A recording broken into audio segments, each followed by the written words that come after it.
Hello friends, mathematical education के channel पे आप सबका बहुत बहुत स्वागत है। इस वीडियो में हम लोग सीक्वेंस एंड सीरीज टॉपिक से कुछ ऑब्जेक्टिव क्वेश्चन 3 क्वेश्चंस लेकर आए हैं, जो कि थोड़ा ऑब्जेक्टिव टाइप के क्वेश्चंस लेके आए हैं कि मतलब जब ऑप्शंस होंगे हमारे पास तो हमें कैसे करने होंगे। तो बेसिकली ये थोड़े इंपॉर्टेंट क्वेश्चन है, कॉम्पिटिटिव एग्जाम्स के लिए भी काफ़ी इंपॉर्टेंट है। तो चलिए फिलहाल स्टार्ट करते हैं। जैसे कि हम लोग के सामने जो पहला क्वेश्चन दिया है, ये क्वेश्चन तो कॉम्पिटिटिव एग्जाम के साथ साथ आपके सेशनल और सेमेस्टर एग्जाम के लिए भी इंपॉर्टेंट है, अगर आपका सीक्वेंस एंड सीरीज टॉपिक आ रहा है तो। और एक चीज़ और ध्यान दीजिएगा, ये क्वेश्चन जब आएगा तो डिस्क्रिप्टिव में भी इंपॉर्टेंट है ना, तो ऑब्जेक्टिव के बिहाफ कर रहे हैं। हालांकि हम लोग इसको पहले भी कर चुके हैं। देखिए क्वेश्चन दिया है, if x1 is equal to 1 and xn plus 1 is equal to root of 20 plus xn means, अभी बाद में नोट करेंगे, for all n belongs to the n then the sequence xn converges to. कहने का sense है कि इन्होंने एक सीक्वेंस दे रखा है xn, जिसका फर्स्ट टर्म दे दिया है 1 और जर्नल टर्म दे दिया है। जर्नल टर्म कहने का क्या सेंस है कि अगर आपको कोई भी टर्म निकालना है तो आप उसको उसके प्रीसीडिंग टर्म की मदद से, उसके जस्ट प्रीसीड टर्म से निकाल सकते हैं। मतलब xn plus 1 is equal to root of 20 plus xn। तो फिर आपको बताना है कि ये सीक्वेंस किस पॉइंट की ओर कन्वर्ज करेगी, 3, 4, 5 और नन ऑफ द गिवन। तो आपको इनका सोल्यूशन कैसे करना है, तो देखिए एक सिस्टमैटिक वे तो हम लोग कई बार डिस्कस कर चुके हैं, फॉर्मल वे हम लोग आज करते हैं। तो हम लोग को गिवन है कि xn plus 1 is equal to root of 20 plus xn। ये क्या कर दिया मैंने, xn, तो इसको आप ऐसे लिख लो। और देखिए आपको इसका कन्वर्स निकालना है तो कंसीडर कर लीजिए कि let sequence xn converges to l की ओर कन्वर्ज करने का क्या सेंस है कि अगर अब देखिए हम लोग जानते हैं कि अगर एक्शन l की ओर कन्वर्ज करेगी तो मतलब आप अपनी सीक्वेंस का कोई भी वेरिएबल टर्म लेंगे और उस पे वेरिएबल की लिमिट लगाएंगे। मतलब जैसे ये xn, तो इसमें n है ना, तो ये वेरिएबल है, तो ये इसको हम लोग वेरिएबल टर्म कहेंगे या जर्नल टर्म कहेंगे, और उस पे जो वेरिएबल n है इस पे की लिमिट लगाएंगे। या फिर ये भी देखिए xn प्लस 1, यहाँ पर भी n वेरिएबल है तो ये भी एक वेरिएबल टर्म है, तो यहाँ पर भी अगर हम लोग लिमिट अप्लाई करेंगे तो मतलब हमारी, अगर हम कन्वर्जेंट सीक्वेंस के किसी भी वेरिएबल टर्म पे लिमिट अप्लाई करेंगे तो वो उसके कन्वर्ज पॉइंट मतलब l की ओर ही अप्रोच करेगी। सिंपल सी चीज है, चाहे आप 2m दिया हो, m दिया हो, 2n दिया हो, n प्लस 3 हो, p हो, q हो, या फिर q प्लस 3 हो, किसी भी वेरिएबल टर्म पे वेरिएबल की अगर आप लिमिट अप्लाई करेंगे तो वो हमेशा उसकी कन्वर्ज पॉइंट की ओर टेंड्स करेगी। अब देखिए आप, अब अगर आप लिमिट ऑफ xn प्लस 1 लेते हैं तो वो होगा लिमिट ऑफ 20 प्लस xn। अब नहीं, मतलब ये तो हमेशा ही होता। अब देखिए इधर हम लोग जानते हैं कि अगर ये l की ओर अप्रोच करेगा तो l, ये तो कांस्टेंट टर्म आ गया, और उधर वाला l की ओर वो भी अप्रोच करेगा। हमको अब मेनली l की वैल्यू चाहिए क्योंकि वही इसका कन्वर्स पॉइंट है। दोनों साइड स्क्वायर कर दीजिए तो 20 प्लस l, दोनों टर्म उधर लेके चले जाइए तो आपको एक अच्छी खासी क्वाड्रेटिक इक्वेशन मिल जाएगी l में। अब आपको l की वैल्यू चाहिए तो सबसे पहले इसके फैक्टर कर लीजिए। फैक्टर करने का सबसे अच्छा तरीका है मिडिल टर्म ब्रेकिंग मेथड। तो मिडिल टर्म ब्रेकिंग के लिए आपको चेक करना होता है, यहाँ तो प्लस 1 है तो इसकी बात ही नहीं करेंगे, कि ये जो आपका कांस्टेंट टर्म है ये माइनस का 20 है, आप इसके ऐसे फैक्टर कीजिए, मतलब माइनस 20 है तो आप 20 के ऐसे फैक्टर कीजिए जिनका सब्सट्रैक्शन 1 आए, मेनली 1 आए, 1, क्योंकि l का कोफिशिएंट 1 है। तो हम लोग को पता है 5 और 4, तो मतलब इसके फैक्टर l 5 इस टाइप के कुछ बनेंगे। अब यहाँ पर प्लस माइनस क्या आएगा ये जानने के लिए देखिए क्या करिए, ये जानने के लिए आप देखते रहिए। यहां पर अगर माइनस आया है, कांस्टेंट टर्म पे माइनस है, यहां पर कोई साइन नहीं है, ये चीज ध्यान दीजिएगा। यहां पर मतलब प्लस आप कह सकते हो कि प्लस 1 है इसका कोफिशिएंट l स्क्वायर का, माइनस 20 आया तो मतलब एक पॉजिटिव होगा एक निगेटिव। और ये कैसे पता करेंगे कि कौन सा पॉजिटिव होगा कौन सा निगेटिव, तो l का आप साइन देखिए, l अगर निगेटिव है तो बड़ा वाला निगेटिव हो जाएगा और छोटा वाला पॉजिटिव। अगर l पॉजिटिव होता तो बड़ा वाला पॉजिटिव, छोटा वाला निगेटिव। तो यहां से हम जान सकते हैं कि l की 2 वैल्यूज पॉसिबल है, आइदर ये क्या कर डाला, -4 नहीं, आइदर 5 और -4, क्योंकि या तो ये टर्म 0 हो और या तो ये टर्म 0 है, तो दोनों टर्म्स 0 हो, मतलब कम से कम एक को तो 0 होना ही पड़ेगा। तो या तो l की वैल्यू 5 हो सकती है, मतलब या तो हमारी सीक्वेंस 5 की ओर कन्वर्ज कर सकती है और या तो -4 की ओर। अभी देखिए आपकी जो ये सीक्वेंस दी है, ये सीक्वेंस का जनरल टर्म दिए है कि कोई भी टर्म आपको निकालना है तो आप जस्ट प्रीसीडेड टर्म में 28 कीजिए और उसका रूट ले लीजिए। जब भी आप ये प्रोसीजर करेंगे ना तो आपको हमेशा और हमेशा आपकी सीक्वेंस एक इंक्रीजिंग सीक्वेंस मिलेगी। मतलब आपको जो आने वाले टर्म है अपने पीछे वाले टर्म्स से बढ़ते हुए ही नजर आएंगे। मतलब ये ऐसी सीक्वेंस हमेशा और हमेशा एक इंक्रीजिंग सीक्वेंस होगी। जब ये डिस्क्रिप्टिव क्वेश्चन में आता है तो आपको ये चीज मेंशन करना पड़ेगा, since our given sequence is an increasing sequence, so मतलब इंक्रीजिंग है तो मतलब इंक्रीज करेगी, और फर्स्ट टर्म 1 है तो अब 1 से इंक्रीज करेगी तो वो -4 तो जा नहीं सकती। तो आपको लिखना पड़ेगा that's why -4 is not possible the limit of our sequence, so L is equals to +5 is the limit of our given sequence। तो आपको ऐसे लिखना पड़ेगा। ऑब्जेक्टिव में आप सिंपली ऐसे देख के ही जान सकते हो कि आपकी सीक्वेंस एक इंक्रीजिंग सीक्वेंस है। आपके माइंड में 2-3 तरीके के स्पेशल केसेस चल रहे होंगे कि अगर मैंने 1 रखा, रूट 21 आया तो प्लस माइनस में कुछ भी ले सकते हैं, हम माइनस ले लें। माइनस आप ले लोगे, लेकिन एक बार आप माइनस ले लोगे, फिर अगली बार जब उस माइनस को 20 में ऐड करोगे तो जो नया टर्म मिलेगा ना फिर वो इंक्रीज ही करेगा। तो आपकी सीक्वेंस हमेशा इंक्रीज करेगी। इसका मतलब क्या है कि आपकी सीक्वेंस इंक्रीजिंग सीक्वेंस होगी, और इंक्रीजिंग सीक्वेंस का मतलब है कि -4 L की वैल्यू पॉसिबल नहीं हो सकती, तो L की वैल्यू कितनी होगी 5। That's why the C option is correct option. आगे बात समझे, -4 ऑप्शन में था भी नहीं, लेकिन ये था अपना नन ऑफ दीज। तो इस तरीके से आप ये क्वेश्चन कर सकते हो, इसलिए इसको आप नोट भी कर लीजिएगा। ये देखिए इंपॉर्टेंट टाइप ऑफ क्वेश्चन है, कई बार हम लोग कर भी चुके हैं। अच्छा, इसी में दूसरी चीज और जान लीजिए। दूसरा जो क्वेश्चन था हम लोग का लेने का जो मन था वो ये था कि दिए हैं कि एक सीरीज है एक्शन। कौन है? एक सीरीज है एक्शन, और कह दिया है कि ये सीरीज है कन्वर्जेंट। कैसी है? कन्वर्जिंग। ये सीरीज एक कन्वर्जिंग है। Then the limit of sequence action, ये आपको बताना है। लिमिट ऑफ सीक्वेंस एक्शन या फिर the nature of sequence action. पहली चीज कह दिया उन्होंने कि डाइवर्जेंट होगा। तीसरी चीज कह दिया कन्वर्जेस टू 0। तीसरी चीज कह दिया मे कन्वर्ज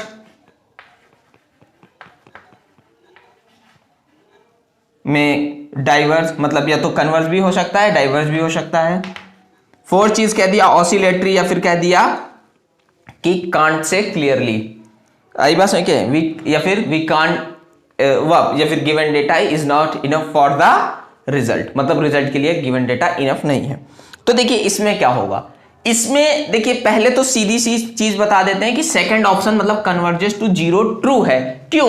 क्योंकि हम पहले भी डिस्कस कर चुके हैं कि अगर कोई भी सीक्वेंस एक्शन कन्वर्जेंट है तो उस सीक्वेंस का उस सीरीज की जो सीक्वेंस बनेगी, उस सीरीज की जो सीक्वेंस बनेगी वो हमेशा कन्वर्ज होगी और कन्वर्ज टू द 0 होगी। सबसे पहली थ्योरम ही यही हुआ करती थी कि if UN is a converging sequence series, UN sigma UN is a convergent series, then the limit of UN is equal to 0। तो मतलब अगर जो सिग्मा XN है वो आपकी एक कन्वर्जिंग सीरीज है, तो जो XN है उसके मतलब जो सीक्वेंस आपकी बन रही है ना XN, उसके जर्नल टर्म की लिमिट होगी वो होगी 0। तो ये चीज आप माइंड में रखिएगा। ये क्वेश्चन में किसी बुक में पढ़ रहे थे तो मिल गया, तो मैंने कहा कि कर लेते हैं। अच्छा, जो लास्ट क्वेश्चन है वो थोड़ा इंपॉर्टेंट है, उसमें थोड़ी सी टेक्निक्स डिस्कस करेंगे। डिस्कस कैसे करेंगे ये देखते हैं। देखो लास्ट क्वेश्चन जो दे रखे हैं वो ये दे रखे नहीं, हम ले रखे हैं। वो है for which real number m does the infinite series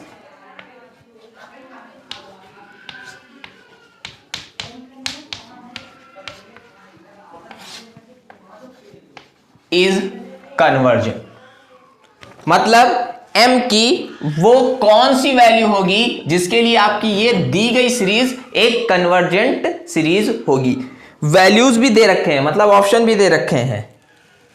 अच्छा, ऑप्शन यहां रख लेते हैं, नहीं तो जगह छोटी पड़ जाती है। फर्स्ट ऑप्शन दे रखे हैं m is greater then 1/3, m is less than 3/2, m is greater than 3/2, m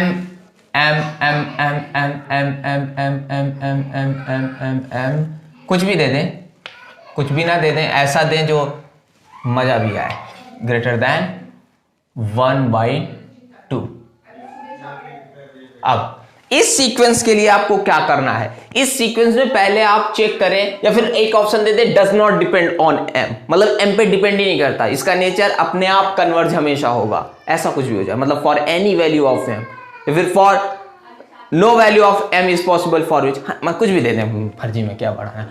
तो देखिए सबसे पहली चीज, इस तरीके की सीरीज जहां पर न्यूमरेटर की डिग्री कम दिखे और डिनोमिनेटर की डिग्री ज्यादा दिखे, इसके लिए हम लोग ने तो सबसे पहली चीज ये डिस्कस कर ही लिया था कि इसके लिए मोस्ट प्रोबेबली हाईएस्ट चांसेस हैं कि आप कंपैरिजन टेस्ट लगाएंगे। कंपैरिजन टेस्ट कहने का क्या मतलब है कि ये जो सीरीज है इसके जर्नल टर्म को हम लोग un ले लेंगे,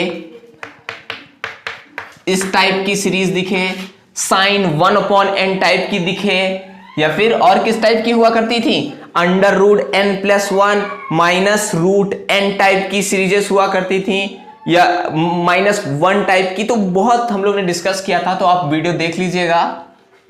इस सीरीजेस में मोस्ट प्रोबेबली हम लोग को कंपैरिजन टेस्ट लगाना पड़ता है। कंपैरिजन टेस्ट क्या कहता है कि अगर un और vn कोई भी दो सीरीजेस हैं, और सिग्मा un और vn दो सीरीजेस हैं, और limit of un/vn is exist मतलब फाइनाइट है, एंड नॉन जीरो मतलब जीरो भी नहीं हो, तो उस केस में un and vn both have identical in nature, मतलब उस केस पे un और vn दोनों का सेम नेचर होगा, मतलब अगर un है डाइवर्जेंट तो vn भी हो जाएगी। अब देखिए इस केस में आपको क्या करना है, आप जो आपका न्यूमरेटर है उसकी मैक्सिमम जो पावर है उसको कॉमन ले लीजिए। जैसे देखिए यहां पर √n कॉमन मिल जाएगा, तो ऐसे कॉमन लेके दिखाते हैं, तो आप कंफ्यूज हो जाएंगे। इसमें से n कॉमन ले लिया तो ये 1 + 1/n, और इधर तो √n है ही, अपॉन में n की power m। un is equal to, दोनों एक्सप्रेशंस में से √n कॉमन दिख रहा है, तो √1 + 1/n और +1 अपॉन n की पावर m। जो ये मैक्सिमम पावर को कॉमन लिए हैं इसको नीचे ले आइए, तो un is equal to √1 + 1/n +1/n की पावर, ये हाफ पावर इसको कहते हैं, तो 1/2। तो ऐसा आपको देखिए un मिल गया। तो हम लोग ने डिस्कस किया था जब ऐसी कोई भी सीरीज बन जाए तो उसमें जो डिनोमिनेटर में देखिए ऐसी सीरीजेस में आपको एक सीरीज, ये सीरीज ऑक्सिलरी सीरीज आपको इसमें एक मिक्सअप दिख जाएगी, तो इसी ऑक्सिलरी सीरीज को आपको vn मान लेना है। तो suppose vn is equal to 1/n की पावर m-1/2, ऐसा आपको सपोज कर लेना है। तो अब आप जब लिमिट लगाएंगे, लिमिट ऑफ un/vn, तो is equal to limit of un 1 + 1/n + 1/n की पावर m-1/2, और अपॉन में vn है, तो vn रेसिप्रोकल हो जाएगा m-1/2, और ये इससे कैंसल हो गया ना। तो लिमिट अब अप्लाई करेंगे, तो 1 की पे तो 1/n 0, और ये 1, तो √1 + 1, तो ये आ जाएगा आपका 2, जो कि एग्जिस्ट भी कर रही है एंड नॉन जीरो भी है, साथ ही साथ क्या है, नॉन जीरो भी है। तो अगर ये एग्जिस्ट कर रही है और नॉन जीरो है, तो इस सेंस में क्या होगा कि un and vn both have identical in nature, मतलब दोनों का नेचर आइडेंटिकल होगा। और अगर दोनों आइडेंटिकल नेचर में हैं तो आप Vn को देखो, एक ऑक्सिलरी सीरीज है, मतलब इस टाइप की सीरीज है, तो इसके बारे में हम लोग जानते हैं कि अगर इसमें p इज लेस देन और इक्वल टू 1 होगा, इस केस में हम ऐसी सीरीज को डाइवर्जेंट कहते हैं, मतलब 1/n की पावर 1/2, 1/3, 0 इस तरह आया तो ऐसी सीरीज हमेशा क्या होती है, डाइवर्जिंग। और अगर p की वैल्यू इज ग्रेटर देन 1 हो जाए तो ऐसी सीरीज कन्वर्जेंट होती है। तो देखिए, अब देखिए जो आपकी Vn है, ये सॉरी जो आपकी Un है, जिसको आपको बताना था कि ये कन्वर्जेस्ट कब होगी, इसका नेचर डिपेंड कर रहा है Vn के ऊपर। अब अगर Vn जो है, अब अगर आपकी जो Vn है, Vn जो है अगर ये कन्वर्जिंग हो जाए तो आपका Un भी कन्वर्जिंग हो जाएगा। और Vn कब कन्वर्जिंग होगी, जब जो n की पावर p है, मतलब ये 1 से ग्रेटर हो जाए। तो मतलब इसको कन्वर्जिंग होने के लिए m-1/2 क्या हो जाए, 1 से ग्रेटर। तो m ग्रेटर काहे से हो जाए, 1 + 1/2 मतलब 3/2। तो मतलब Vn कब कन्वर्जिंग होगा, जब m इज ग्रेटर देन 3/2। और अगर m इज ग्रेटर देन 3/2 होगा तो Vn कन्वर्जिंग। और Vn and Un have the identical nature, and if Un and Vn both have an identical nature, that means if Vn is converging then Un is also converging. तो मतलब अगर Vn m is greater than 3/2 पे converging है तो मतलब आपकी Un भी m is greater than 3/2 पे कन्वर्जिंग होगी। तो मतलब ये थर्ड ऑप्शन आपका ट्रू हो जाएगा। तो इस तरीके से इस क्वेश्चंस को आपको करना है। बेसिकली इस तरह के क्वेश्चंस आते हैं एग्जाम में। तो ये कुछ इंपॉर्टेंट क्वेश्चंस थे। इसके सिवा और भी क्वेश्चंस आप सेंड कीजिएगा तो उनको भी हम लोग यहाँ पर सॉल्व करने की कोशिश करेंगे। Thanks for watching.